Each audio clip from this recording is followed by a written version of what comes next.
It is St. Patrick's Day, and I would like to share with you some words of encouragement, some words of comfort, and a blessing.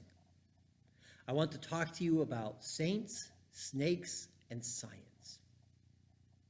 In this day of isolation and separation because of the outbreak of a global pandemic. So St. Patrick, the story of our religious mythological imagination tells us that he drove the snakes out of Ireland. Science tells us that this was one of the more simple miracles ever performed because there never were snakes in Ireland. It's my kind of miracle. I'd like to perform that kind of miracle and get credit for it. But what does this tell us? And think about it in terms of the snake of the coronavirus that we're fighting today. Wouldn't be bad if we had a St. Patrick come along and drive it out of the world for us, would it? But science tells us it doesn't work that way.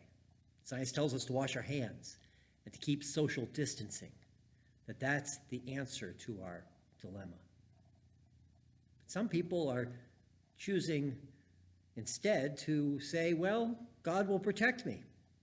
God will drive this out. God's going to take care of me. It's all okay.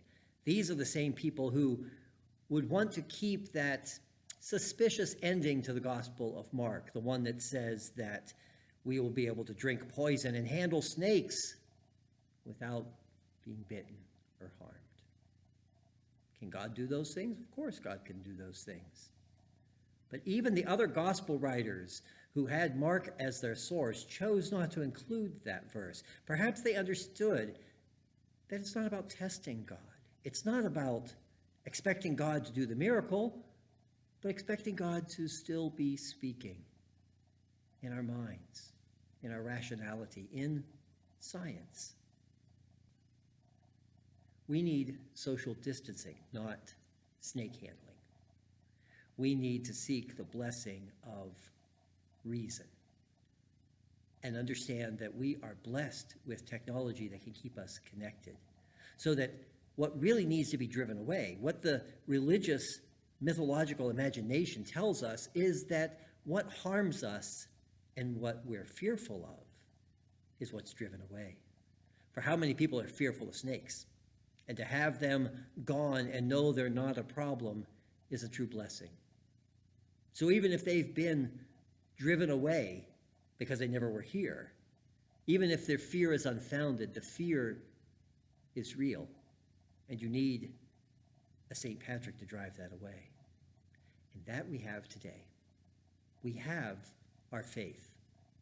We have the sense of the presence of our still speaking and still powerful and still snake driving away God to comfort us and sustain us in these days.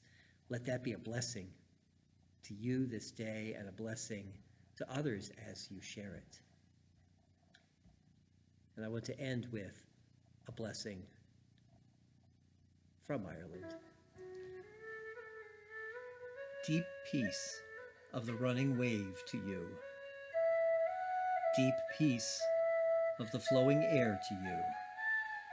Deep peace of the quiet earth to you.